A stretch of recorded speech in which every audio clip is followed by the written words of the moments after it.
quiero decirles que hasta la reforma del 66, las constituciones no establecían el derecho de los funcionarios públicos a sindicalizarse. Ustedes se llaman sindicatos porque nacieron después de la división de UTE. Pero UTE era AUTE, agrupación. Mi sindicato era ADION, asociación. No podíamos llamarnos sindicatos. Era Federación ANCAP, Federación OCE. Nos teníamos prohibido hasta el sindicalizarnos. No sindicalizábamos, pero en una especie de margen de la legalidad. Entonces, toda la lucha por la democracia interna se une a la lucha por el apoyo a la España republicana, cuando el golpe de Estado, el intento del golpe de Estado de Franco, que desemboca en la Guerra Civil Española. Se prosigue después en la lucha antifascista, cuando la Segunda Guerra Mundial, y eso establece lazos de comunicación entre trabajadores que, siendo de la misma rama y siendo trabajadores, casi no se trataban porque eran de ideologías diferentes. Y eso siguió, se produce otra innovación legal que afecta inmediatamente al movimiento sindical. En el año 44-45 se aprueba la Ley de Consejo de Salario para la Actividad Privada, que obliga a los sindicatos a unificarse, a los sindicatos por empresa a unificarse en sindicatos por rama. Porque, ¿qué decía la ley? Que representaría a los trabajadores el delegado del sindicato más representativo. Y si estaba en duda, se iba a elecciones.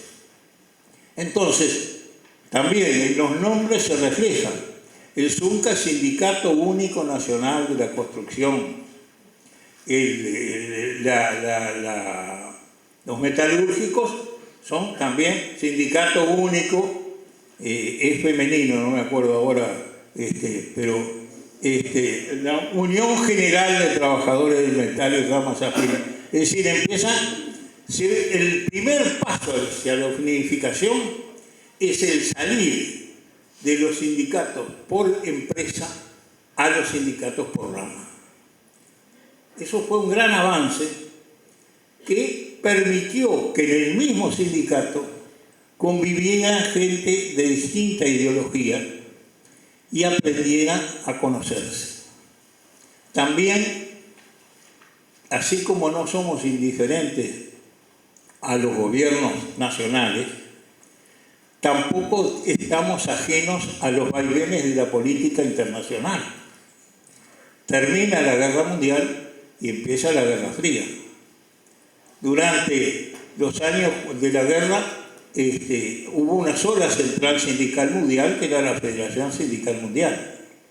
Pero inmediatamente que comienza la Guerra Fría, junto con el Plan Marshall, llega a Europa la sindicalización en otra central sindical, la Federación Sindical de Sindicatos Libres, o algo así,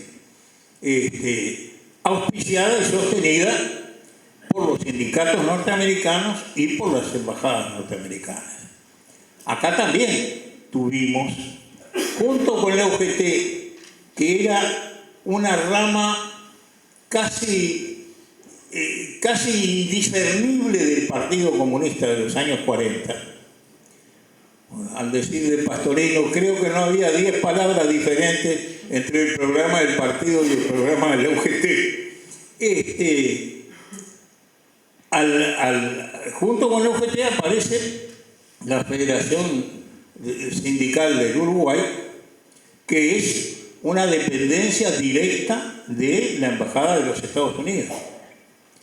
Y aparece el famoso Instituto Uruguayo de Formación Sindical, que funcionó años ahí en el Prado, en la calle 19 de abril. Y durante un tiempo el movimiento sindical no solo estaba dividido, sino que estaba agrupado en agrupamientos enfrentados. la mayoría de los funcionarios públicos empezó del lado de la Federación Sindical del Uruguay, Asociación Sindical del Uruguay. De a poco se le empezaron a ver las patas a la sota.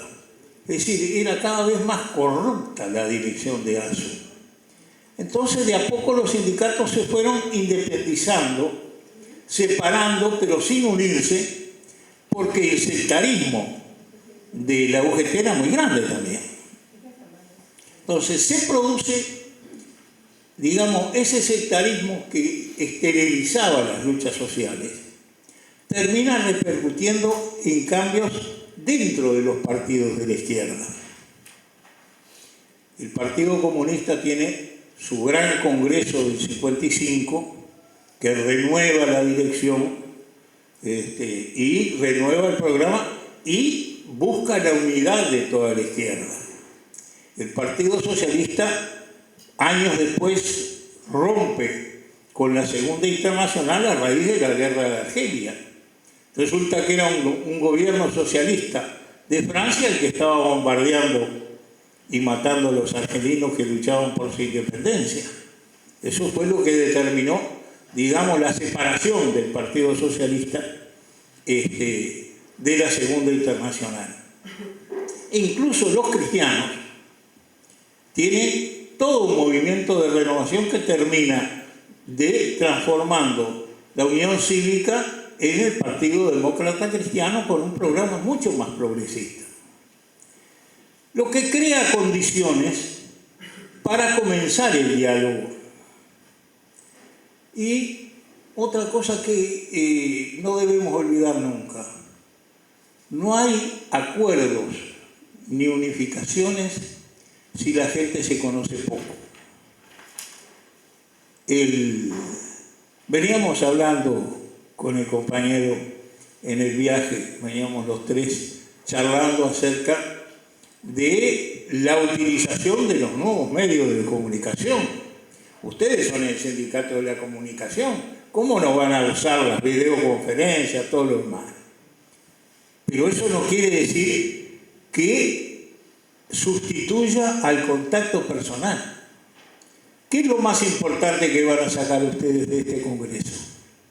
El conocerse entre ustedes. El saber que en Fraivento está Juancito y que en Rivera está Miguelito y que acá está fulanita y que se conocen. Entonces, si yo te llamo por teléfono, sabés quién es la otra persona. Conoces, de alguna manera lo vas conociendo y vas sabiendo en quién confiar. El que confía en un desconocido corre grandísimos riesgos. El que no confía en aquel que conoce, se está limitando él mismo.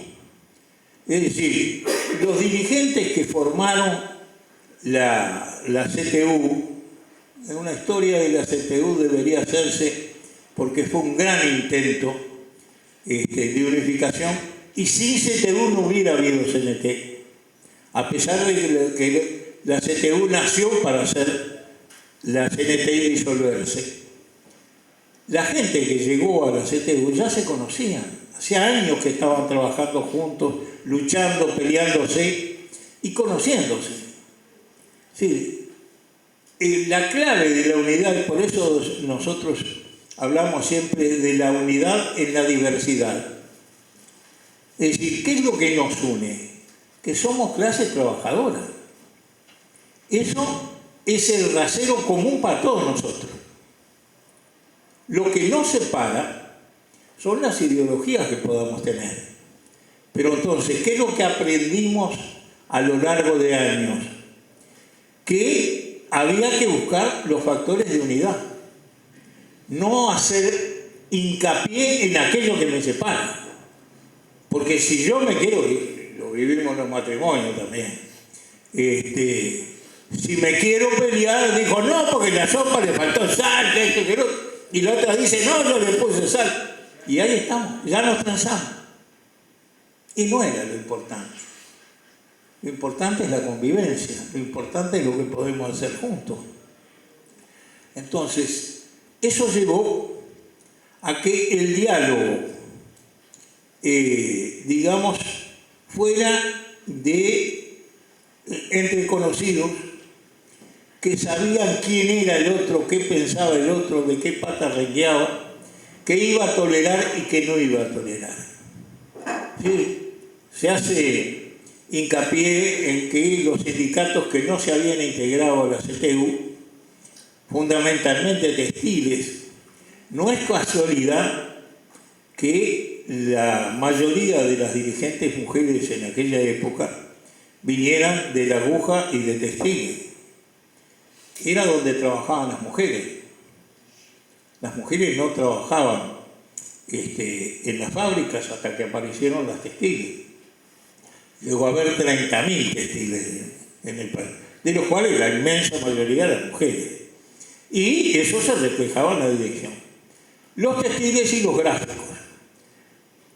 Los textiles conducidos por Héctor Rodríguez, un hombre que había sido comunista, que se había separado del Partido Comunista en los momentos de mayor sectarismo y culto a la personalidad, y que después no quiso volver y se mantuvo independiente, y por los anarcos fundamentalmente establecidos en los gráficos.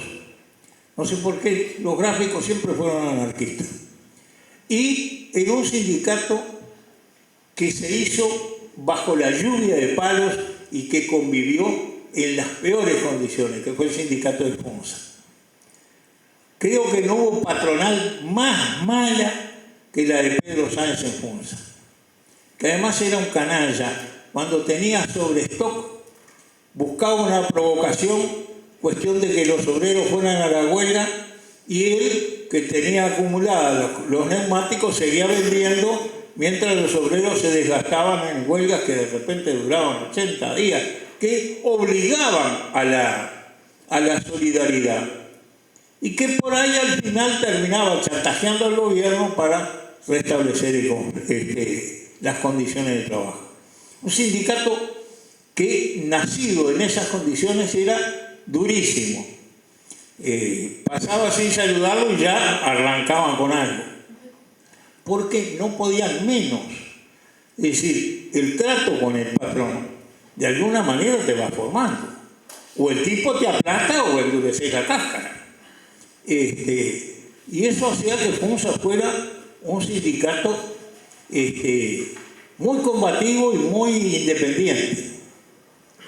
El otro gran sector que se quedó afuera, al final integraba la mesa, pero no estaba formalmente afiliado, que era la carne.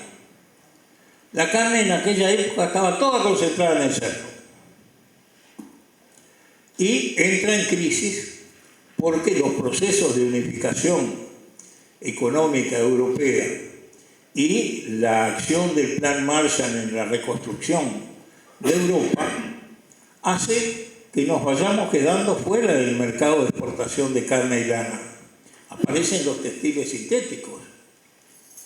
Ustedes se dan cuenta que un país que llegó a tener 22 millones de ovejas y que vendía la lana al precio que fuera, porque o te abrigabas con lana o no te abrigabas con nada, empezó a abrigarse, empezó a hacer camisas de nylon. Nos moríamos por las camisas de nylon. Los argentinos, que en aquella época estaba Perón y limitaba las importaciones, venían a Montevideo a comprarse las camisas, que eran terribles, porque te daban un calor que Perón, que no tenía una camisa de nylon, no estaba a la moda. Pero empezó, digo, mi abrigo es todo sintético.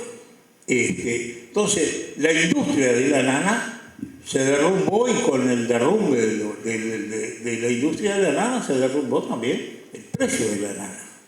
Y si le entramos en crisis con nuestras dos principales exportaciones, la carne y la lana, Inglaterra dejó de comprarnos a un precio que es difícil darles la idea de lo que era la carne uruguaya en el mundo. Por ejemplo, los soldados que desembarcaron en Normandía en el año 44, en su mochila llevaban 2 latas de corned beef de Fray Bentos, como ración de emergencia por si quedaban aislados. Los barcos frigoríficos eran como las petroleras ahora, los barcos petroleros ahora. Venían vacíos, porque solo servían para transportar carne. Y estaban acá, en el puerto, de repente se les cargaba en 2 o 3 semanas. Había hangares en el puerto, frigoríficos, en donde se iba estacionando las reses faenadas para cuando viniera el barco y cargarlo. Es decir, era un alimento imprescindible. Hasta que se empezó, la Unión Europea empezó a subsidiar el desarrollo de las tareas agrícolas en Europa. Para la industria subsidiaba a los agricultores para que se quedaran tranquilos. Y hoy en día, una vaca europea comió un 99% de subsidio y un 1% de pasto. Es decir, nos habían sacado del mercado. Australia nos saca del mercado de la lana, Inglaterra nos deja de comprar carne y el cerdo entra en crisis. Primero, que era el sector mejor pago del mundo, creo yo. No solo los obreros de la carne ganaban el mejor salario del Uruguay. Además, ganaban 2 kilos de carne por día. Ustedes se dan cuenta, 2 kilos de carne por día. Y nada de carne de segunda, carne de primera.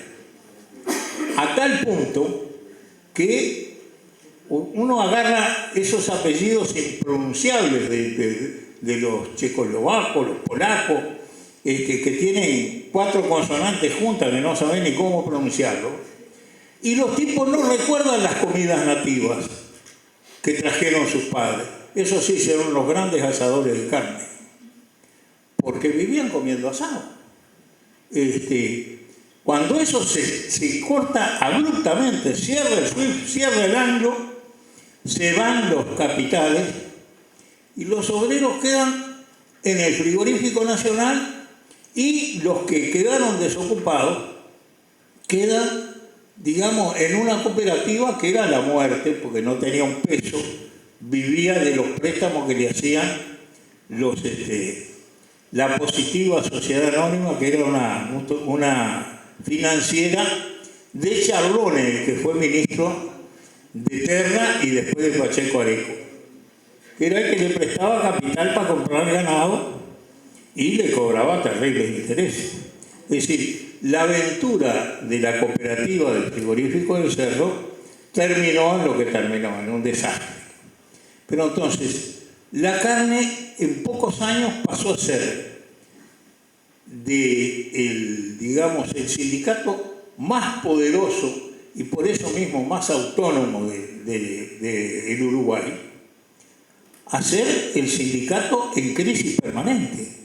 Los sindicatos grandes se fueron haciendo sindicatitos mataderos que fueron estableciendo en distintas regiones y, digamos, fueron pagando terrible precio porque las patronales se aprovecharon de esa crisis en la cual estaban viviendo los trabajadores. Pero en esas condiciones, la carne, que había sido el sindicato que llamó a la unidad, cuando se produce la unidad y creamos la CNT, decide mantenerse autónomo. Pero nosotros decidimos que hay un lugar para la Federación de la Carne en el secretariado de la CNT y los compañeros de la carne ocupan ese lugar. Es decir, no estaban oficialmente afiliados, pero estaban. Y otro que también estaba, y yo no quise alargarme con esto, era la FEU, los estudiantes. ¿Qué jalón importante hay en la lucha de la sociedad uruguaya por un futuro mejor? El año 58 la aprobación de la ley orgánica universitaria, junto con la aprobación de una serie de leyes obreras. ¿Qué pasa? En año de elecciones el Parlamento, unos meses antes, cierra y todo lo que no se aprobó en ese periodo queda sin efecto y hay que presentarlo en el otro periodo y que haga todo el pasaje por las comisiones y todo lo demás. Entonces, desde los primeros años 50 estaba el proyecto de ley orgánica universitaria que había ido transitando, había llegado a la etapa de aprobación en el Senado y puesta en práctica. En esos años también habían ido transitando leyes de seguros de enfermedad de distintos sindicatos, de los metalúrgicos, la madera, el Zunca, los textiles. Entonces, al principio veníamos por dos calles diferentes. Los trabajadores arrancaban por Agraciada y los estudiantes arrancaban por Sierra, por la actual Fernández Crespo. Y hacíamos dos mitines diferentes. Y medio separados, como mirando de costado. No, porque si se te trata tu ley, no se aprueba la mía. Hasta que un día nos juntamos. Y ahí nació la consigna Obreros y Estudiantes Unidos y Adelante. Conseguimos, en medio de los palos y de los líos, conseguimos la aprobación de todas las leyes en octubre del año 58. A partir de entonces se creó el plenario obrero estudiantil, que funcionaba con altibajo, pero funcionaba porque además la universidad estaba sufriendo enormemente las políticas de austeridad que se inauguraron en el 58 o en el 59 con el primer gobierno blanco, pero que ya venía retrocediendo desde el último gobierno neogallista. Y, digamos, entramos a coordinar las actividades con los estudiantes. En esas condiciones, compañeros, teníamos un Congreso del Pueblo que había dado un programa que a esta altura ni yo me acuerdo de lo que decía, pero sí tengo presente que era un programa nacional y popular para la solución de los problemas que llamábamos de la crisis, como si fuera un periodo corto. Y en realidad era una crisis estructural que arrancó a mediados de los años 50 y que llegó hasta el primer gobierno franquista. Digo, el desarrollo de la economía en el Uruguay decayó, hasta que los precios de las materias primas nos pegaron un gran empujón. Pero entonces, año a año, teníamos los consejos de salario y el presupuesto universitario, y era lucha en la calle, terrible lucha en la calle. La solución siempre fue rebajar a los trabajadores. Siempre fue la política de austeridad. La austeridad fue una palabrita que yo empecé a sentir en los años 59, cuando después de las inundaciones del 59, que fueron sentidas por todos nosotros como una crisis nacional, en el 60, creo que era ya Anastasio, el presidente del Consejo de Gobierno, dice que había que ser austeros y debían dar el ejemplo. Incluso creo que se rebajó el sueldo. Seguro, él tenía una empresa de construcción y tenía la guita más guita que los ladrones, como dicen. El sueldo de él podía prescindir absolutamente, no pasaba nada. En cambio nosotros estábamos con el agua tapándonos la nariz y una rebaja de salario, o simplemente que no nos acercáramos a los límites de la inflación. Llegó a haber inflaciones del 60 al 70, casi del 100%, en época después de la dictadura, El primer año de Sanguinetti tuvimos un 135% de inflación. Había que correr atrás de eso. Por más que te ajustaran cada 4 meses, en esos 4 meses habías perdido tanto poder de compra que era imposible alcanzar a los precios. Yo me temo que estemos en vísperas de unas corridas de ese tipo. Es decir, estos escándalos con los precios que han subido mucho más que la inflación, son no solo ganancia y avivada de los empresarios, son también empujes para la inflación. En la inflación no todos pierden. Pierden los que ganan salario fijo, ganan los que venden productos. Si yo estoy produciendo aceite a 20 pesos, lo vendo a 40 y lo empujo para que suba a 60, gano más. Aunque la gente compre menos, igual va a tener que comprar. Entonces yo le estoy ganando más. Entonces, teníamos el programa del Congreso del Pueblo. Habíamos unificado a los trabajadores en la CNT. Marchábamos, el país marchaba hacia la decadencia final de los gobiernos que teníamos desde el 50 y a la aparición de una fuerza política nueva, como era el Frente Amplio, y la aparición de un fenómeno nuevo como eran los tupamaros. Dos fenómenos que asustaron y de alguna manera hicieron que la burguesía mirara hacia salidas extraconstitucionales. Turiansky mencionaba el 13 de junio del 68. Se empezaron, venía junio, que era cuando ajustaba lo público y cuando se hacían los consejos salarios, se decretaba medida de seguridad, se nos ponía presos, se nos perseguía, entonces creyendo que eso debilitaba la lucha del movimiento sindical. La verdad que durante 3 años hicieron la experiencia, igual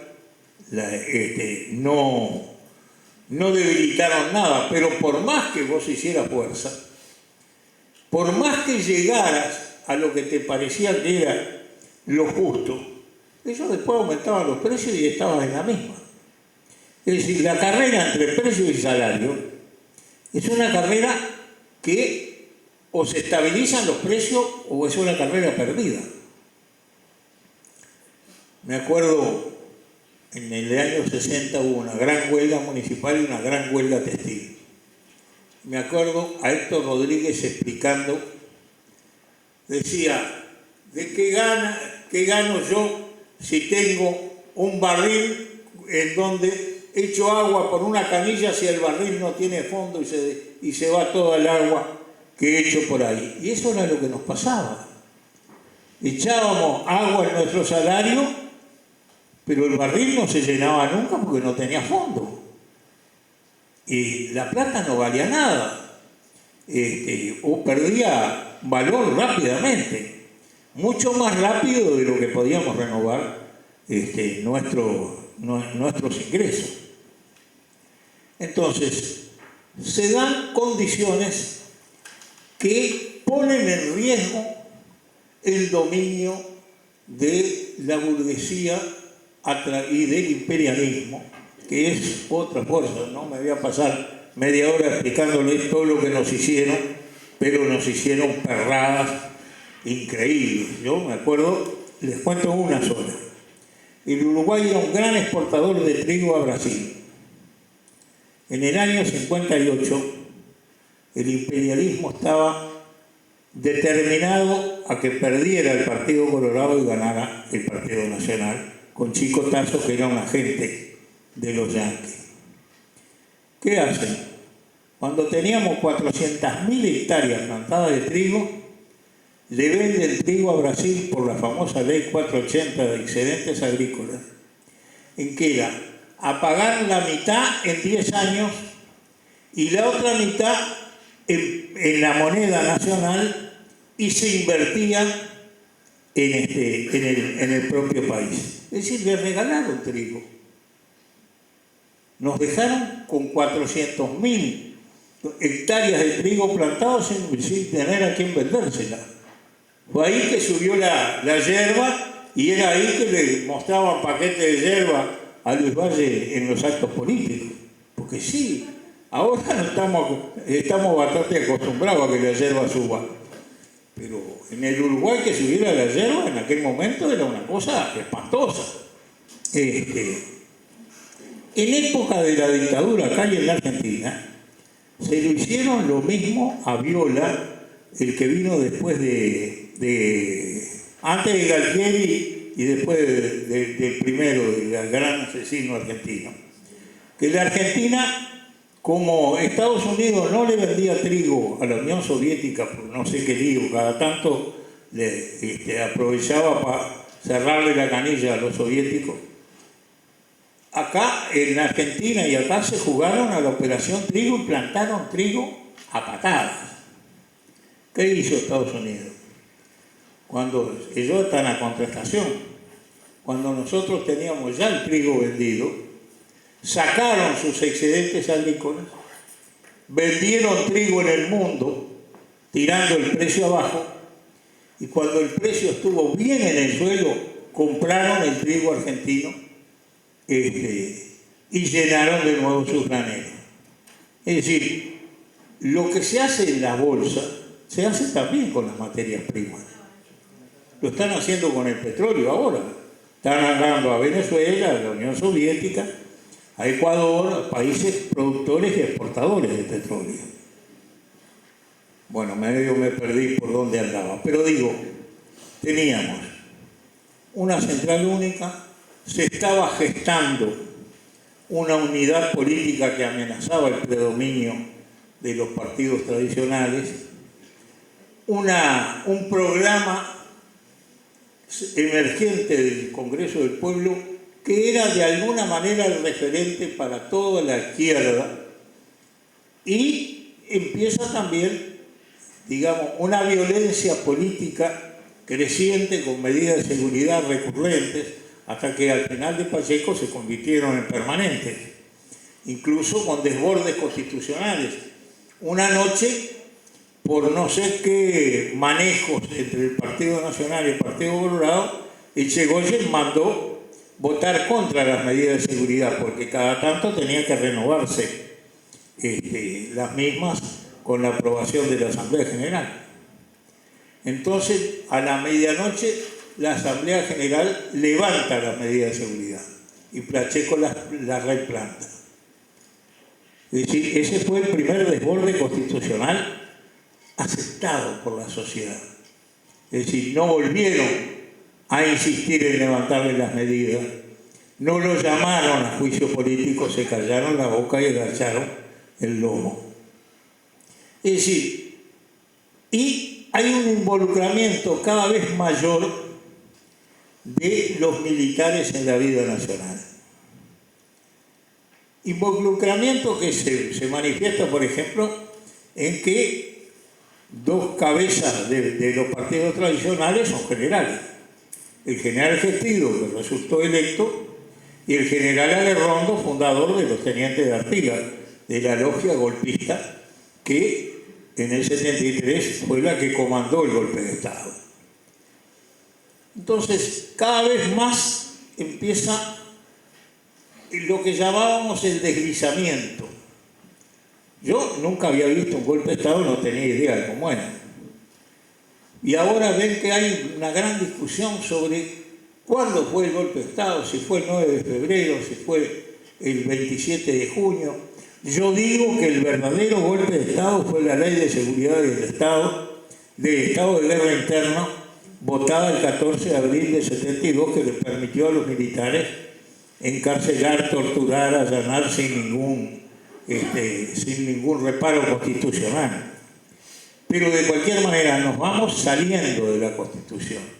En el año 65 se descubre una conjura militar que tenía su centro en el cuartel de 33.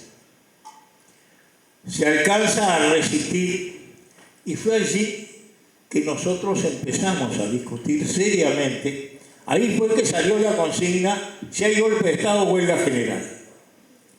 Y empezamos a discutir seriamente cómo instrumentar una huelga general.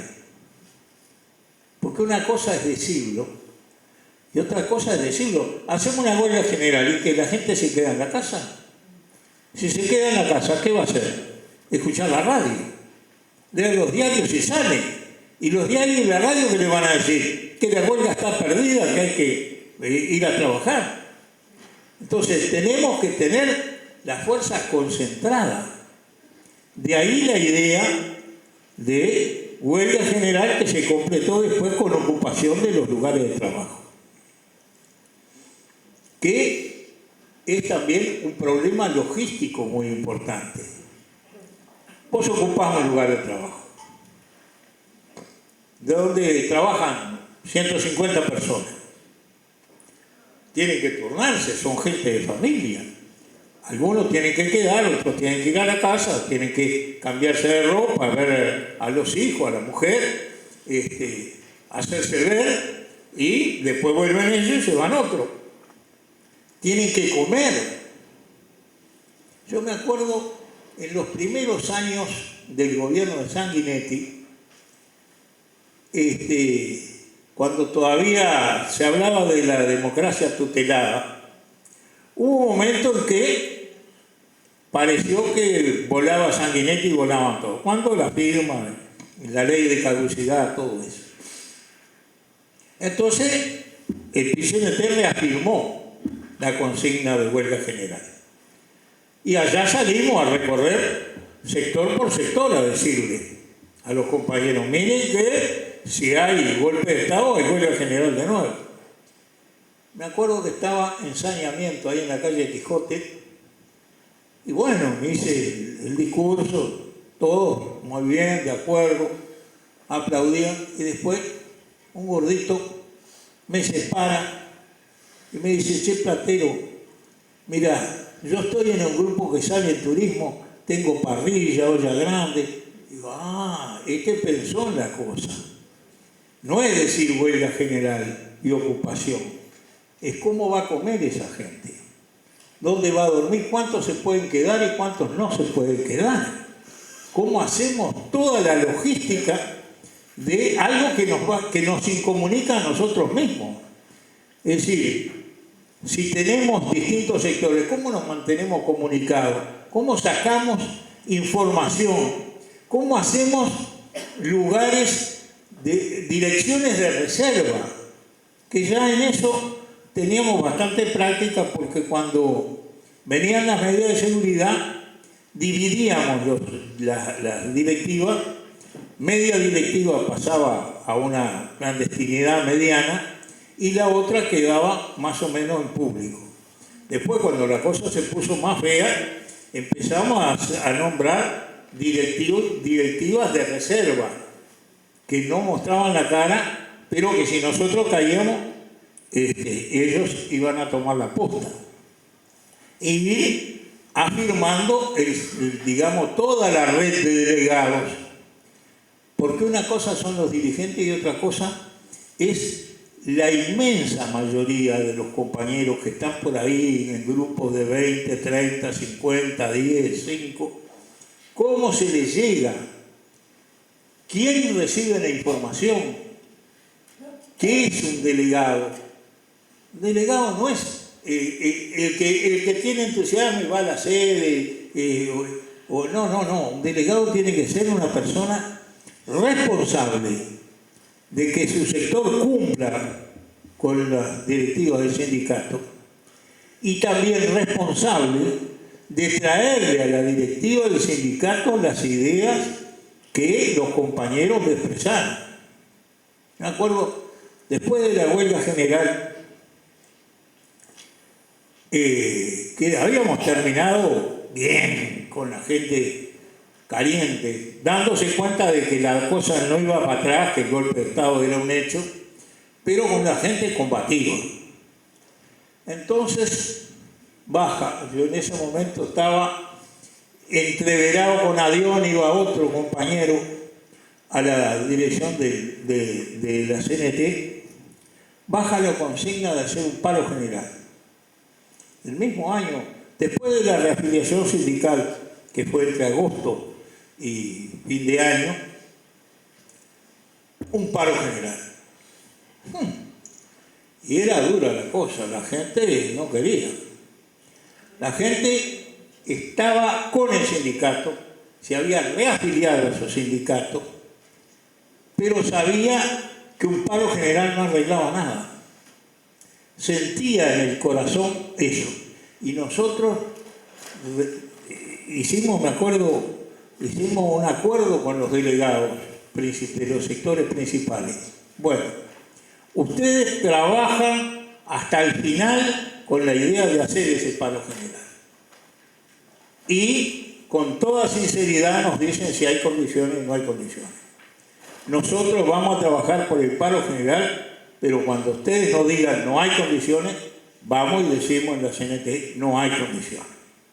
Y así sucedió. 2 veces intentamos el paro general, que recién vino a ser el paro general del 83, de enero del 83.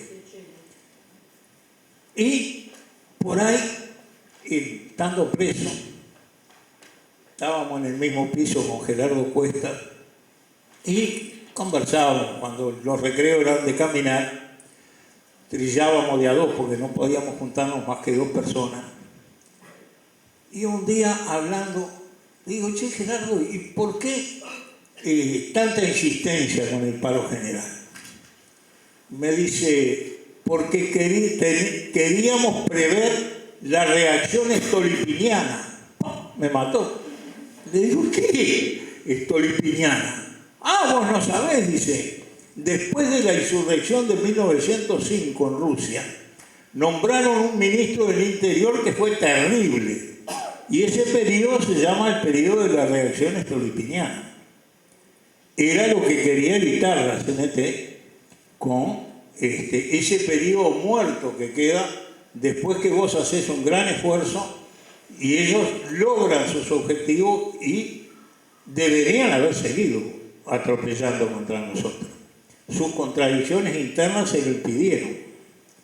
Es decir, la idea de que había que frenar una reacción que fuera más allá de lo que había sido el golpe de Estado, la legalización de la CNT y todo lo demás, era correcta. Pero la idea de los trabajadores de que era muy difícil hacerlo y que un paro general no cambiaba las cosas en ese momento, también era justa. Y, digamos, creo que esa fue la forma más, la demostración más práctica de la comunión que había entre la base y la dirección de la CNT. Porque si no había condiciones, no se hacía el paro y no se hizo. Y la gente no por eso se separó de la CNT o se sintió traicionado por la CNT. Y nosotros tampoco sentimos que la gente nos estaba abandonando o estaba traicionando la lucha de clases. No veían condiciones y no había condiciones. Había sí condiciones para una resistencia a largo plazo. Fueron 10 añitos de remar y remar en terribles condiciones hasta que, como dicen, el pato sacó la cabeza en el 1 de mayo del 83. Es decir, que fue el primer acto de masa de todo el proceso democrático. La gente habla mucho del Río de Libertad, pero la primera vez que se juntó mucha gente fue en el 83, el 1 de mayo. Gente que en su mayoría pasaron en, yo qué sé, un mes y medio, de ser los compañeros más protestadores del sector a ser los delegados de los trabajadores de su sindicato y un 1 de mayo subirse y mirar esa inmensidad de gente. Es decir, costó mucho, yo ya voy terminando porque creo que todo el mundo tiene hambre, costó mucho reunificar el movimiento sindical. ¿Qué pasa? Cae la dictadura, se hacen elecciones, se decretan las amnistías, salen los presos, y de repente nos encontramos con que para un solo cargo habría 3 personas. El que estaba en el exilio, el que estaba preso y el que tomó la posta en el 73. Y que todos teníamos libretos diferentes. Algunos de los compañeros del PIB, proclamando un solo movimiento sindical, PIB-CNT, como pusieron en el 1 de mayo, y unidad, solidaridad y lucha, sentían que los viejos no entendían nada. Y los viejos sentíamos que los jóvenes no entendían nada, que las cosas eran como cuando nosotros hicimos la huelga general. Y nos costó a nosotros aprender cómo era la sociedad y le costó a ellos entendernos a nosotros. Hicimos un congreso, creo que en el 85, en que casi nos partimos en dos. Hicimos una votación terrible ahí, que los que perdieron se fueron sindicatos enormes. Era la división, pero los que se fueron y los que quedaron tenían una sola preocupación, no dividirse.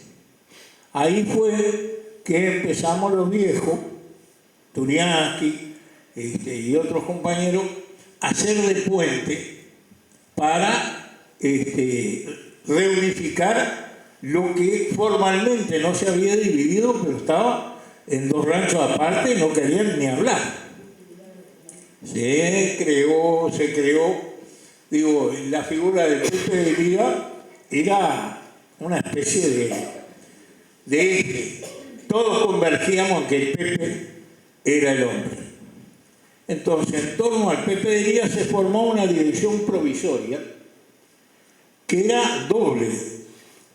Yo todavía me digo bicéfalo con Daniel Martínez, porque los dos ocupamos la Secretaría de Prensa.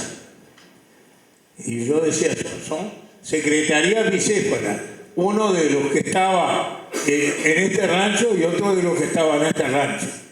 Y nos entendimos, marchamos, y al otro año, a los 2 años después, hubo un congreso y marchamos. Pero digo, la unidad es una florcita, como decía el Pepe, que hay que regarla todos los días. Porque de repente un asunto chiquito, si no se resuelve, si no se conversa, se empieza a agrandar. La prensa está para eso, para escarbarte la herida, de ver si puedes sacarte una gusanera de ahí.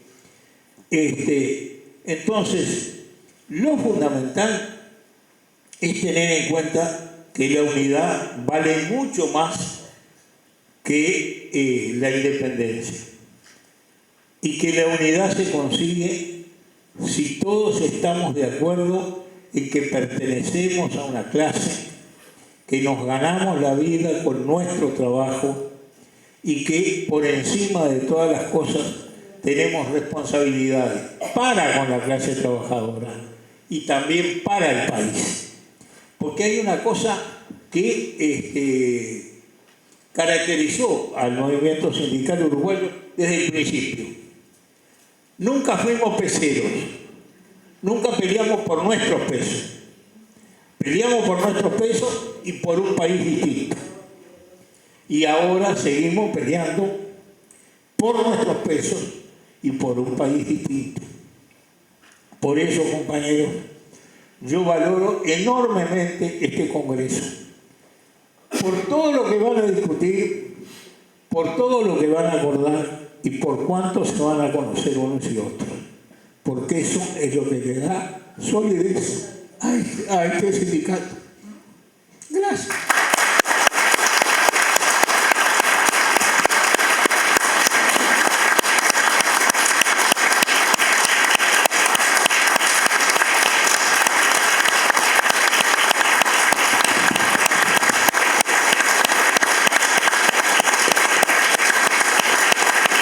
No me hagan emocionar.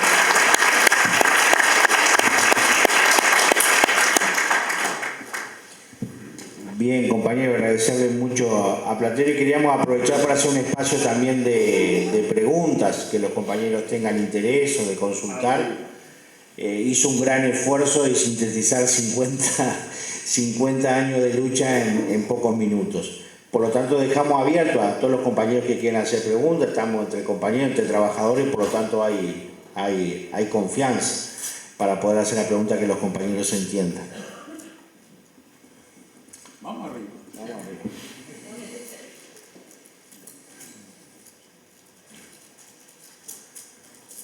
Yo quería hacer una pregunta. ¿Cómo no?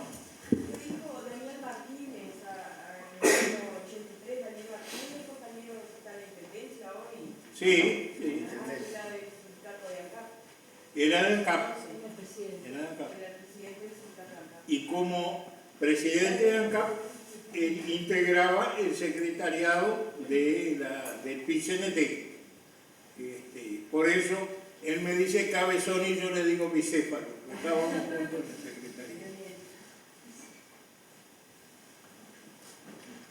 Pablo. Eduardo, un gusto tenerte. No, quizá las preguntas que hoy tenemos dentro del... No, se me ocurre, por el afán y el privilegio de tenerte acá, hacernos las preguntas vinculadas a este momento muy particular que atraviesa nuestro PIT-CNT, cuando, fruto de este nuevo contexto, de este escenario y esta etapa prolongada de bonanza económica, ha generado algunos vaivenes en el fortalecimiento de la unidad. Y en ese sentido hay algunos surgimientos o cuestionamientos de esta unidad, esa tensión que siempre está. Y yo me pregunto, y quizá puedas aportarnos algo también en ese sentido. Estas tensiones frente al rompimiento de la unidad como elemento estratégico para llevar adelante, siempre estuvieron tensadas, ¿no? Digamos, ¿cómo se enfrentaban esas dificultades? ¿Hay alguna diferencia, hay un agravamiento en esta etapa? ¿Se puede...? Sí, tenés razón en una cosa. La unidad siempre es una tensión entre aquello en lo que acordamos y aquello en lo que no acordamos. No solo en lo grande, sino también cuando vamos a hacer una medida de lucha, esto y lo otro. Ahora, por ejemplo, vamos a discutir en una mesa representativa si hacemos un paro de 24 horas o hacemos un paro parcial. Puede haber diferencias y puede haber tensiones y habrá que votar. Pero ese no es problema, porque quienes voten por una posición o por la otra no están votando para dividir. Están votando porque piensan que esto es mejor que aquello, o que a sus sindicatos les sirve más esto que aquello. Pero la unidad, y ya les digo, es la unidad orgánica de los trabajadores en el único lugar del mundo que existe es acá. Y eso supone una gran responsabilidad diaria, porque estamos permanentemente atacados, buscando, digamos, sacarnos la cascarita y ver si pueden escarbar y levantar resistencia. Y enemistar a la gente, porque también todos somos personas, todos tenemos nuestro orgullo, todos tenemos nuestra manera de ver, y a veces hay choques personales también, que hay que tratar de solucionar. Lo diferente del movimiento sindical actual con el movimiento sindical de la huelga general, digamos, es la inexperiencia de toda una camada de gente que ni siquiera vivió la dictadura o la postdictadura.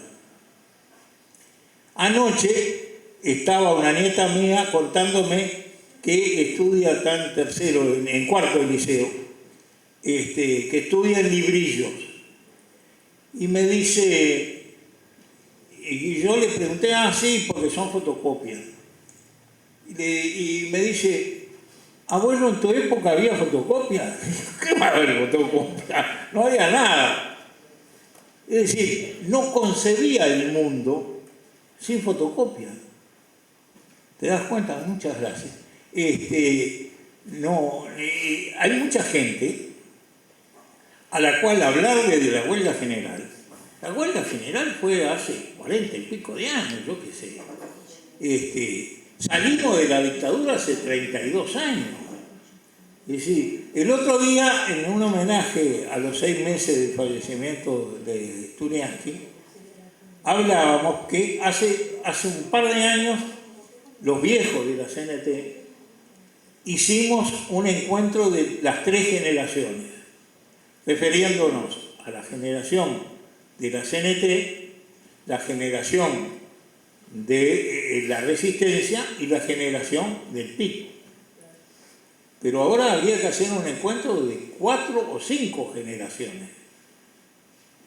Y la gente accede al trabajo en edades muy tempranas. Yo me acuerdo, por favor, en la huelga del 60, en Municipales, yo hacía menos de un año que estaba trabajando, era terrible, ultra. Me acuerdo que nos pisaron, no nos ganaron la huelga, Fernández Crespo nos pisó los pulmones, así. A los 15 días dio el plazo, porque a los 15 días te destituyen por omisión cuando faltas. Entonces, si no marcabas a los 15 días, te iniciaban el trámite de destitución por omisión. Y la gente estaba en la asamblea de un Palacio Peñarol que yo nunca lo vi tan lleno. Y quería apurar que hablara poco la gente porque querían ir a marcar el horario de verano, febrero. Y yo fui uno de los 82 que votamos por seguir la huelga. Una absoluta inconsciencia, porque la gente no daba más. Ya la mitad de los que estaban en la asamblea estaban trabajando ya se habían entregado. Pero yo tenía 19 años. Si me veía mal la cosa, comía en la casa de los viejos. Es decir, no perdía mucho, tenía una vida por delante. Ahora yo digo, una persona de 40 años, que tiene largos años de trabajo, que se casó, que tiene hijos, que tiene que pagar el alquiler, la luz, el agua. Es difícil entenderse entre las generaciones. Y en muchos lugares sucede que los nuevos superaron a los viejos. Porque cuando los políticos tradicionales iban nombrando, iban goteando, uno y otro mañana, y vos llegabas a las cuadrillas o a las oficinas y te decían, mirá, se trabaja así, el sindicato, esto, lo otro. Pero acá no sucedió en Barrido. En Barrido las cuadrillas eran esqueletos, quedaban 3, 4 balanderos por cantón. Y le nombraron 1.500 juntos. Llegaban 30, 40. Le pasaban por arriba al capataz, a los viejos, a todos. Entonces, hasta que no formaron experiencia, tenían ese ímpetu juvenil que no es malo, pero que si no lo meditas bien, te puede llevar a un desastre. Yo siempre le decía a los compañeros, mire que no hay conflicto espontáneo. O lo creaste vos o lo creó el patrón. Si por casualidad se cortó una piola o un cortocircuito, enseguida las partes se encuentran para arreglarlo. Si fue casual, dura 2 días. Si no, es que uno de los dos lo pensó. Entonces, si te tiran un anzuelo, tenés cuidado. Y eso se gana con la experiencia, con la conversación entre los nuevos y los viejos, con la adquisición de responsabilidades familiares también. Yo creo que este movimiento sindical va ganando en experiencia. Va a entrar en un periodo de dificultades. porque el país entró en un momento de dificultades y eso supone que nos van a apretar el cinturón. No hay que hacerse demasiadas ilusiones. A nosotros ya no necesitan a los marines para apretarte. Te apretan con las calificadoras de riesgo, te apretan con la evasión de capitales, te apretan con la prensa. Es decir, no hay ningún medio de prensa importante que esté apoyando al gobierno. Hay veces que da la impresión de que Tabaré Vázquez está más solo que el obelisco. Y eso es peligroso en un momento en que hay que definirse para un lado o para otro. Y tenemos que jugar, yo digo, como un truco pobre. Si salvaste el envido, andate a barajas, una por una el negocio. Y ir tanteando, se puede, no se puede, llego hasta acá, no llego. Pero es toda una experiencia nueva, porque toda esta dirección actual de los sindicatos se formó en el periodo del viento a favor. Vamos a ver cómo capeamos el viento en contra. A lo largo de una vida te toca a favor y en contra 2 o 3 veces. Y tenemos que aprender a jugar en esa. ¿Está? Otra, que tire y pegue. Sí, hermano. Más o menos en realidad ya lo fui contestando, pero en realidad ¿cuál es el papel nuestro de los trabajadores ahora que como vos dijiste, el viento va soplando para los costados y más o menos tenemos que ir viendo qué camino debemos tomar y qué acciones vamos a tomar dentro de los cambios que se vayan dando políticamente y sociales? Sí. Mira, esto es una reflexión mía, que he sido muy crítico del gobierno en algunas cosas, pero que me doy cuenta que es el mejor que podemos tener. Pero eso no quiere decir que seamos obsecuentes con él. Es decir, nosotros tenemos que ser como un muro, que no lo dejemos irse para la derecha, o que no lo dejemos irse demasiado para la derecha. Este ajuste lo tenía que hacer.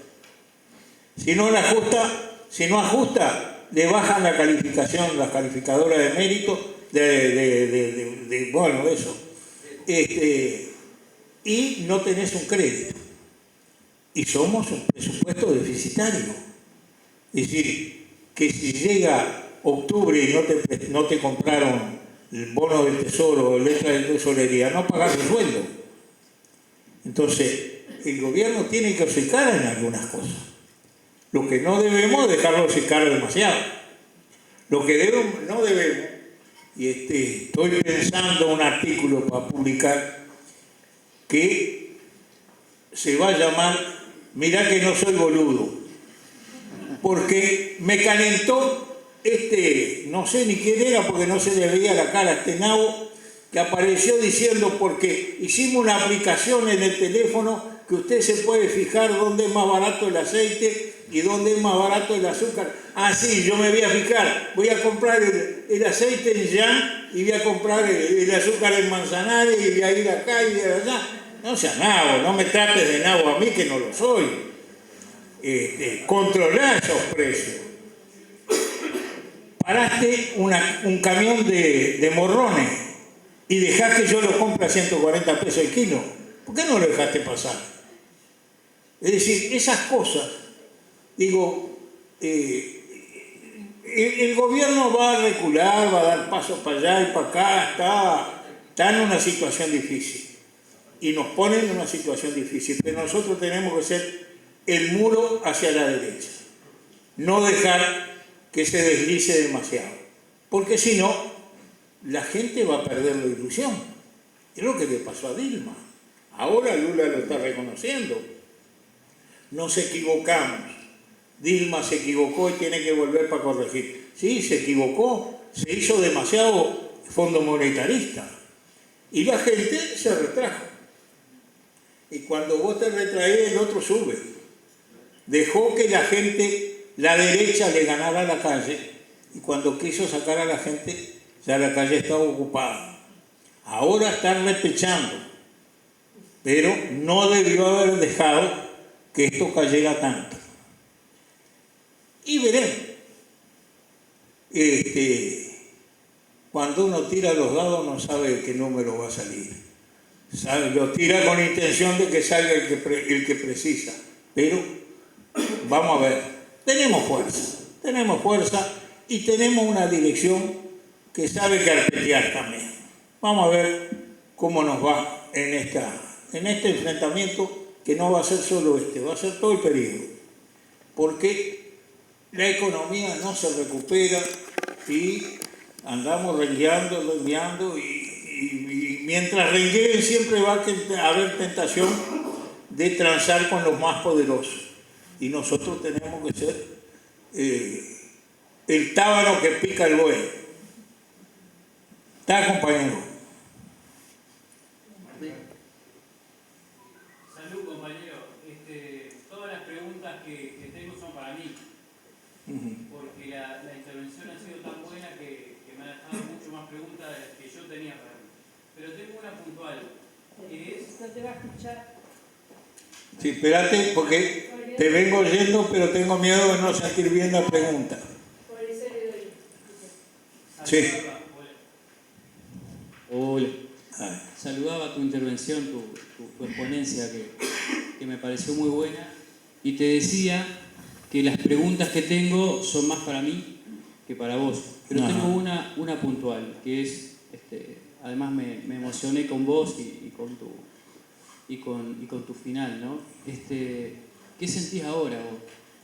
¿Qué sentís cuando mirás para atrás, cuando estás con todo este camino recorrido, ¿no?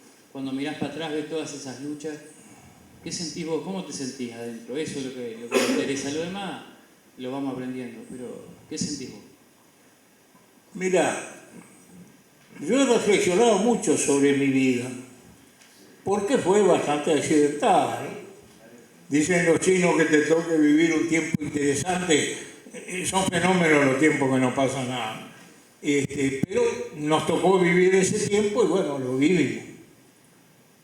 Y yo creo que, en primer lugar, uno, sobre todo a partir de la Revolución Cubana, que fue como un despertar para todos nosotros, vivió la ilusión de un país sin explotados ni explotadores.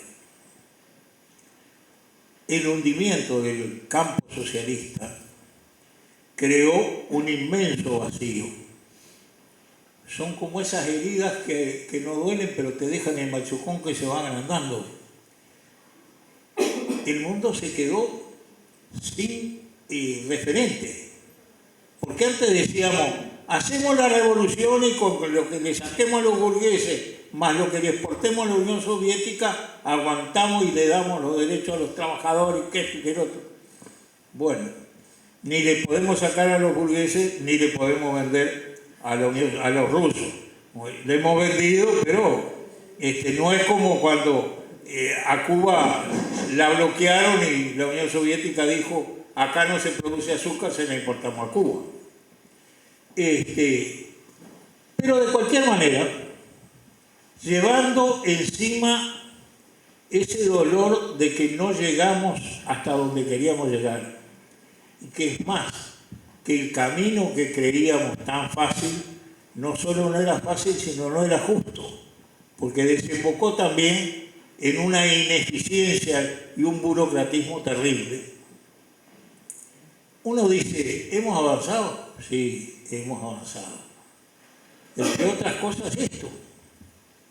Sí, hemos avanzado, porque como las postas de la Olimpiada que se van pasando de mano en mano, bueno, nosotros hace años se la pasamos a la actual dirección, a la primera dirección del PCNT, a la segunda y a la actual. Y ustedes son el renuevo. Ustedes vienen en camino. Ustedes tienen que aprender a resistir este régimen injusto. Porque cuando hablaban del Marconi, todo el mundo dice, falta Estado, falta policía, tendrían que estar más vigilancia. No, hermano, si te criaste en un cante, abandonaste la escuela en cuarto o quinto, si llegaste, saliste a mangar en la calle, después aprendiste a robar un poquito, y lo más probable es que entre los 20 y los 35 años o vayas preso o te mates. Porque te criaste en un cante. Porque aunque tu padre haya sido una persona de hábitos de trabajo y todo lo demás, cuando no pudo con el alquiler y pagar un cante, vos te criaste en un cante y tenés los valores del cante. ¿Eso es producto del fracaso de la democracia uruguaya? No, eso es producto del capitalismo. En todo el mundo hay ese tipo de fenómenos. O ignoramos lo que son los garotinios que bajan de las favelas y roban por toda Copacabana y en bandada. O las maras, como le llaman en Centroamérica, que están vinculadas a las pandillas juveniles de Estados Unidos. O los narcocorridos en México no solo tiene el narcotráfico, tiene los ideales del narcotráfico. Se cuentan corridos sobre el heroico narcotraficante que murió peleando con la policía. Es decir, es un fenómeno mundial. Si hay ganadores, hay perdedores. Si el capitalismo te dice todos tienen la oportunidad y el que la agarre deja sin esa oportunidad a todos los demás. El dicho, el que amasa una fortuna hizo harina a mucha gente. Es así. Entonces, vamos a vivir en una sociedad fragmentada, dividida, complejizada, con antes, yo qué sé, en el Imperio Romano estaba el Imperio Romano, la civilización, y del otro lado del Rin estaban los salvajes, los germanos. Acá convivimos los salvajes con los civilizados, digamos, estos valores con aquellos valores. Y tenemos que ver cómo se rompen. Yo a veces le pregunto a que hablan mucho de eso, le digo, decime una cosa, ¿cuánto hace que no vas al Gorro? ¿Fuiste alguna vez? No. ¿Y a Carrasco, cuánto hace que no fuiste? Tampoco fuiste a Carrasco. O fuiste una vez, mirá, qué linda casa, que esto, que lo otro. Yo me acuerdo que cuando vivía en Malabrigo, acá en San José, vivíamos al lado de un monte de eucalipto y mi madre cuando veníamos a Montevideo me llevaba al lawn tenis porque había unos eucaliptos grandotes y nos decían respiren que es aire puro, vivíamos al lado del monte de eucalipto. Pero es cierto, nosotros vivimos en el medio, ni conocemos los cantegriles, ni conocemos la vida de los ricos. Y tenemos que ir generando las condiciones para que nuestros valores sean los que se vayan imponiendo. Entonces, no estoy satisfecho porque no llegamos, pero estoy satisfecho porque caminamos un gran trecho y porque hay quien va a seguir caminando. Y eso es lo importante. Lo importante en sí mismo no es la meta. Tavares lo dijo, mala palabra ahora, le dijo, lo importante es el camino. Bueno, lo importante es el camino. Héctor Bófalo.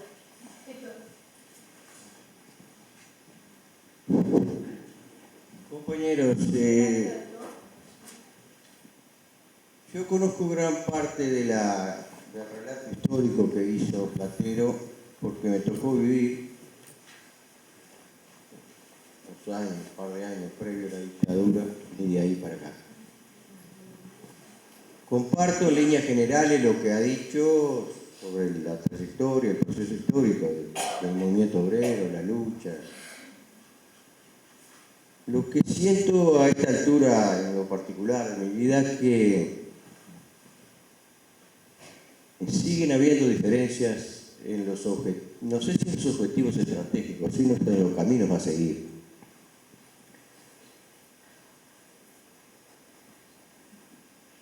Y siempre digo que si la experiencia no se traduce en enseñanza, la experiencia de todos no se traduce en enseñanzas, ¿para qué sirvió?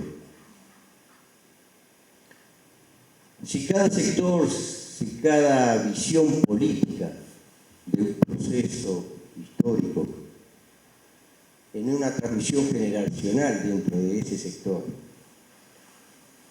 transmite errores o aciertos, pero transmite lo que la interpretación que fueron haciendo, vamos a seguir un larguísimo proceso histórico. Aún nosotros no vamos a estar en la vida y van a seguir habiendo diferencias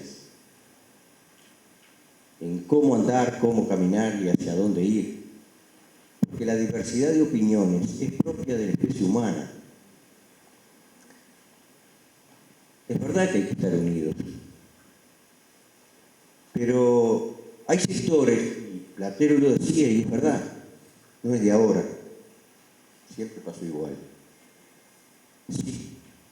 Cada visión política que se tiene en el movimiento de masas, en el movimiento esencialmente político e ideológico, se traspola al movimiento de masas. La diferenciación en la expresión de masas se va a seguir dando. Y Uruguay, creo que era Jorge Galemire que decía, es un país tan chiquito que en el mapa no se ve. Lo que hoy nos está pasando a nosotros es un poco producto nuestro, naturalmente, pero también del mundo en el cual estamos inmersos. ¿Qué experiencia tiene el movimiento obrero argentino? ¿Cómo está Argentina? ¿Cómo está Brasil? Hubo lucha en estos países, hubo lucha. Hubieron muertos, mártires, desaparecidos. Chile. Miren lo que está pasando en Perú hoy. Hablar de Europa, lo que nos llenó el alma y el corazón y nos llenó de esperanza, la Unión Soviética, lo que creíamos, creemos, seguimos creyendo. A veces se dice por ahí que el capitalismo está en crisis, y yo no creo que el capitalismo esté en crisis, porque el capitalismo no se propone resolver los problemas de la sociedad humana. Lo que se llama crisis desde mi punto de vista del capitalismo es un ajuste de cuentas entre los que tienen más y los que tienen menos. Los que tienen, el tiburón se come la sardina, no compite con ella. Y eso pasa en el capitalismo. Los que están en crisis son los pueblos del mundo que no pueden resolver los problemas. Cuando deje de estar, entre comillas, en crisis el llamado capitalismo, va a seguir el capitalismo. ¿Por qué? Porque la sociedad humana no ha encontrado los caminos para recomponer el andar en la dirección a lo que alguna vez llamamos el mundo del pan y de las rosas. A mí me parece que nosotros deberíamos de promover reuniones de este tipo, programáticos, para ver cómo unificamos, para evitar que haya esa unidad que a veces tenemos pero fraccionada. La unidad por sectores o por visiones no ayuda, compañeros. No ayuda, porque eso, el poder del capital es infinito. Nosotros podemos autosustentarnos como país. Recién creo que decía, pero a todos nos pasa. ¿Cómo en el Uruguay, un país productor de alimentos, puede valer el morrón 250 pesos el kilo? Pero es que no somos capaces de producir morrón para 3 millones de uruguayos. ¿Por qué tenemos que importar morrones, naranjas, zapallos? Acá hay algo que no se está organizando bien. Y no de ahora. Desde hace 30, 40, 50, 60 años. ¿Cuándo lo vamos a resolver eso? ¿Cómo vamos a tener una cárcel con 10.000 personas encerradas dándoles de comer en vez de generar un espacio para generar hábitos de trabajo y que produzcan lo que consumen? ¿Cuánto gasta el Estado en alimentar a delincuentes? Porque algunos son delincuentes porque se fueron formando como delincuentes. No estoy hablando de los que decía Platero, de los que nacen sin familia, sin hogar, sin madre, sin padre, sin estudios, sin alimentos. Yo creo que nosotros tenemos que corregir muchísimas cosas, compañeros. Verlo, y termino con esto porque da para muchísimo. ¿Qué país queremos? ¿Cómo lo debemos estructurar? ¿Qué país? ¿Qué tenemos que producir? ¿Cómo? ¿De qué manera? ¿Cómo estamos tecnológicamente aplicando la tecnología en las distintas áreas que hacen a las necesidades de la sociedad? No estar permanentemente pendientes de la tecnología que viene de otro, de los llamados países del primer mundo, que si algo son ejemplo, es de lo que no se debe hacer. Y estamos permanentemente pendientes de lo que hacen en otros lados. Podemos estar pendientes de determinadas cosas, pero hay cosas que tenemos que nosotros tener la capacidad de autosustentabilidad. Y no lo tenemos. Estamos permanentemente pendientes de otros. Y casualmente de un mundo que está deteriorado. Argentina, Brasil, de América Latina, hay que ver cómo está América Latina, en esas perspectivas, ¿hacia dónde va? Yo no quiero seguir con este tema, compañero, para mí va mucho más allá de una cantidad de cosas que algunos compañeros han señalado.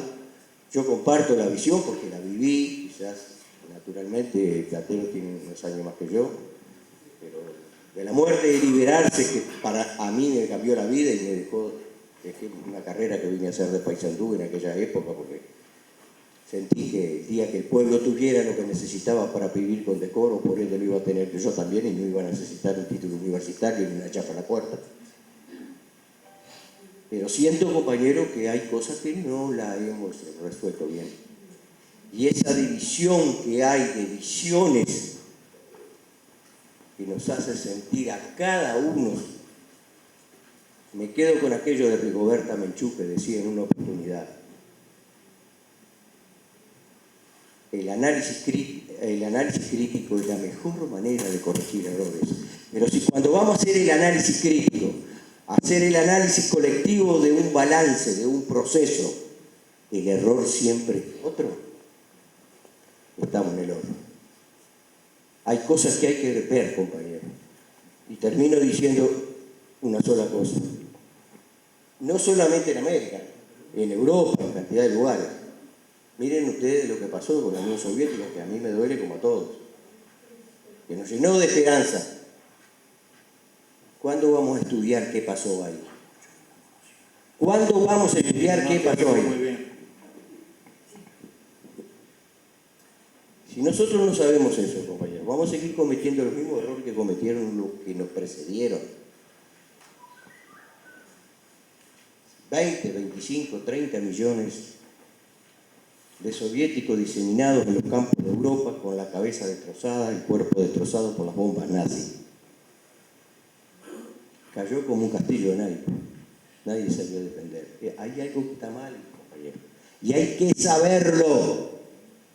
No solamente ahí en todos lados, acá en América también, en Brasil, en Argentina, en cantidad de lugares. El poder del imperialismo es tremendo. Por el desarrollo tecnológico.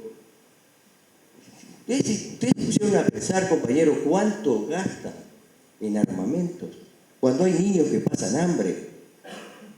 ¿Cuánto sale un barco de guerra, un buque de guerra, un avión de guerra? Ahora matan sin que nadie vaya arriba. Desde una base envían un cohete y destrozan. ¿A dónde va el mundo en esas condiciones?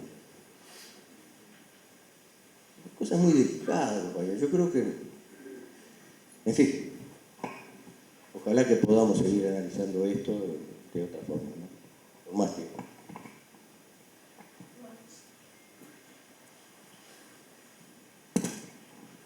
Buenas. Para empezar, escuchando tu charla, y espero que haya sido así lo que quisiste transmitir, el tema de la unidad como, no como un fin en sí mismo, sino como una de las herramientas principales, por no decir tal vez una de las más necesarias para llevar adelante los cambios que se quieren, ¿no? Pero siguiendo lo que citaste de entrada, hablaste de que sería un error, o por lo menos no se entendería totalmente el movimiento sindical si se lo leyeras aislado de esa situación política local, así como la macropolítica, ¿no? Además de las ideologías que siempre vienen consigo. Hablaste del Plan Marshall, de la Guerra Fría, y a mí me hubiera gustado escuchar un poco más de esas mutaciones entendidas como cosas que cambian la estructura totalmente y que ya nada sigue como era antes. ¿Cómo influyó el tema de la revolución cubana o tal vez hasta la sandinista en lo macro, y el tema de Tupamaros, que en algún momento lo citaste, pero no, me hubiera gustado escuchar un poco más? No sé si sin explayarte mucho ni atomizarte mucho con el tema, si no podés contarnos un poco más ese tipo de cosas, cómo influyó, o si hubo un antes y un después, si en el movimiento sindical influyó hasta el día de hoy tal vez. Eso.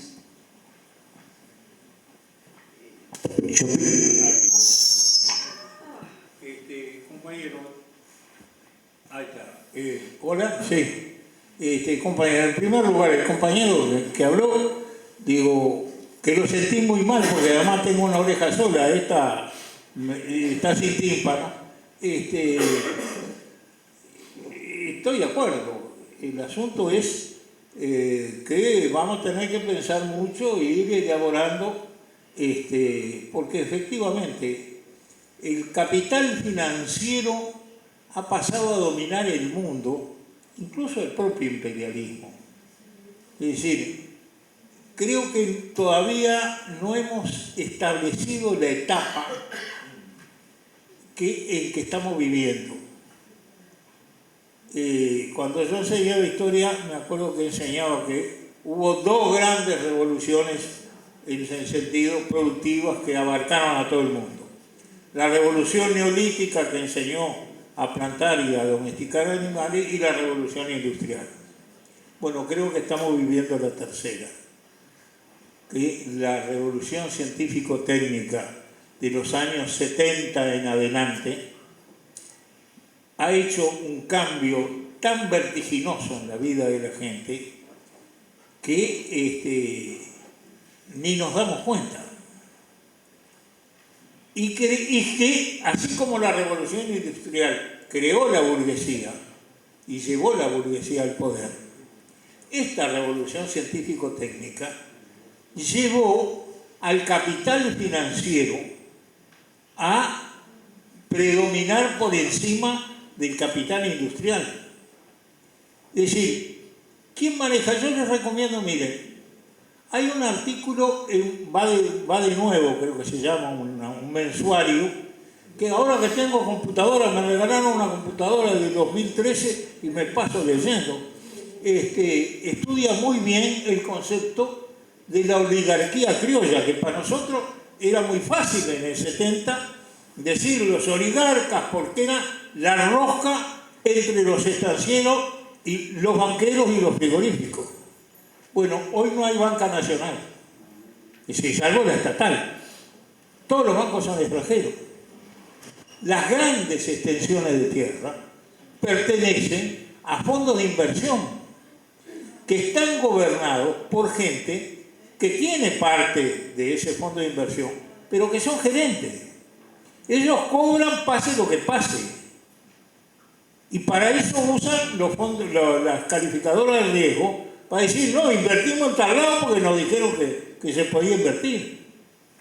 Es decir, el capital financiero se ha independizado tanto de todo que gobierna. Ustedes fíjense que Obama no puede hacer que le aprueben ninguna ley porque la mayoría del Parlamento es republicana de derecha, es del Tea Party. Que yo lo digo, si no es hoy será mañana, pero un día Estados Unidos va a tener un presidente como Trump.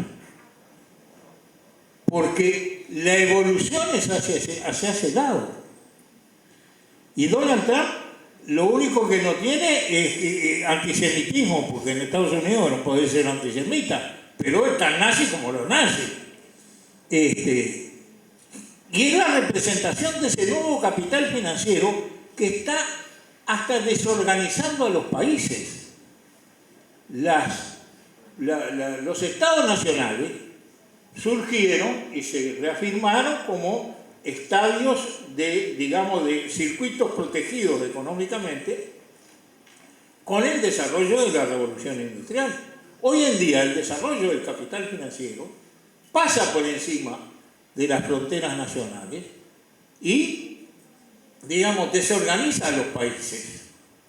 Es decir, ¿por qué se hizo toda una investigación sobre el precio de la pasta de dientes, la Colgate, que no se fabrica en el país, que en Brasil costaba 36 pesos y acá te vendían el mismo pomo 160? Y no se tomaron medidas, porque corremos el peligro de perder el pleito con las tabacaleras, porque no es el Estado uruguayo, no es un Estado nacional de ningún lado.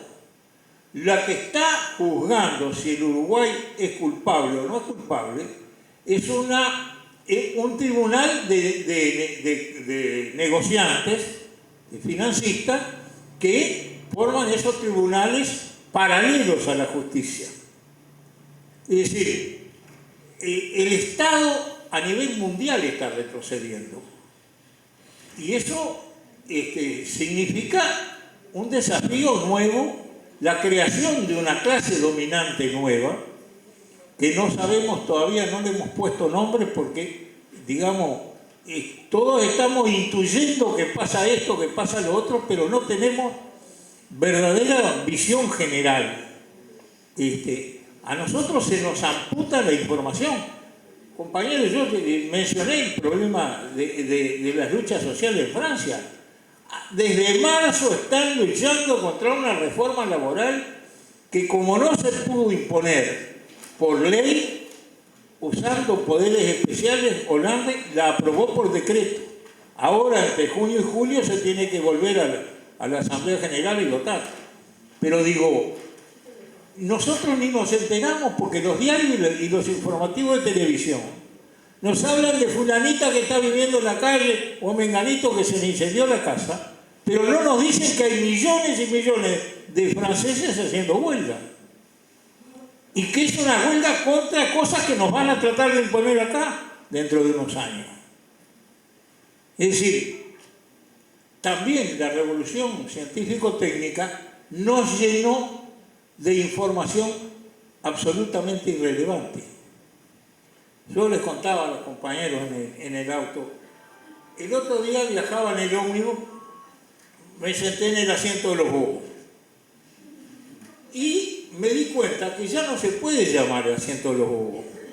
Porque antes, ¿por qué le decíamos asiento de los bobos? Porque vos tenías al otro enfrente y ponías cara de no estoy acá para no molestar.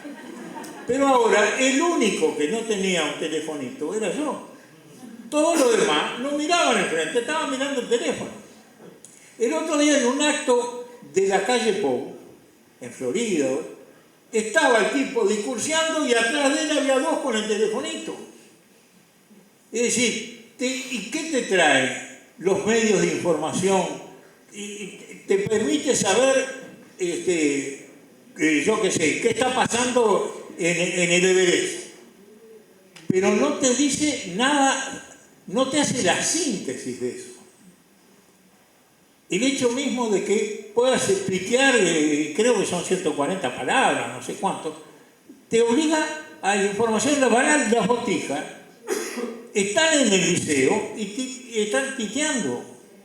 Se está perdiendo la clase y no hemos podido encontrar una forma de llegar a esa gente que la estamos perdiendo porque no le llega nuestra información. Le llega la información que los medios filtran, las estupideces. Entonces, ese es un tema, compañeros, el que tendremos que hacer muchos congresos ideológicos, tendremos que discutir mucho entre nosotros, tendremos que proponer una identificación del momento en el que estamos viviendo para ubicarnos y saber bien cómo contener eso, no contenerlo, sino cómo plantear una alternativa a eso. Por ahora, vuelvo a lo que le decía el compañero, tenemos que hacer el muro para que esto no se vaya más a la derecha y mantener el fuego prendido. En algún momento podremos hacer un incendio con ese fuego. Por ahora lo que tenemos que saber es qué es lo que tenemos que quemar y qué es lo que no tenemos que quemar y estamos ahí tratando de adivinar por qué camino se sale. Yo lamento no traerle certeza, sería bárbaro bajarle la línea, pling, y esto se hace así, y llegamos a esto. No, estamos en un entrevero que nadie sabe bien, pero sí sabemos que somos una clase, que tenemos que defender nuestro derecho como clase y que todos queremos un país diferente y que tendremos que construirlo. Si lo logramos nosotros o si le pasamos la posta a la generación que viene, es todo un tema. Pero por ahora lo que tenemos que hacer es eso. Bien, compañeros, creo que vamos a despedirlo con un fuerte aplauso al compañero.